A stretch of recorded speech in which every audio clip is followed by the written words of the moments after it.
Maoist ఉద్యమంలో ఉన్న అజ్ఞాత నాయకులను జనజీవన స్రవంతిలో కలవాలని నేను వారికి ప్రత్యేకంగా విజ్ఞప్తి చేస్తున్నాను.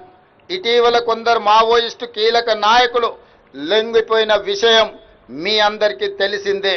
అజ్ఞాతంలో ఉన్న మిగిలిన మావోయిస్టులు కూడా జనజీవన స్రవంతిలో కలిసిపోయి దేశాభివృద్ధిలో భాగస్వాములై తెలంగాణ రాష్ట్ర పునర్నిర్మాణంలో వారి యొక్క వంతు కర్తవ్యాన్ని నిర్వహించాల్సిందిగా మావోయిస్టులకు ఈ వేదిక మీద నుంచి విజ్ఞప్తి చేస్తున్నా.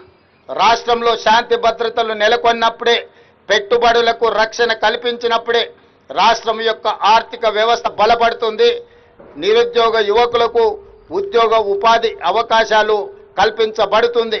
కాబట్టి ప్రజల యొక్క సమస్యల్ని పరిష్కరించడానికి మీ ఆలోచనలు ఏమైతే ఉన్నాయో ప్రజాస్వామిక విధానంలో ప్రభుత్వాలకు సహకరించి ఆ కార్యక్రమాలను ముందుకు తీసుకెళ్లడానికి జనజీవన స్రవంతిలో కలవాల్సిందిగా మావోయిస్టులకి వేదిక మీద నుంచి విజ్ఞప్తి చేస్తున్నాను.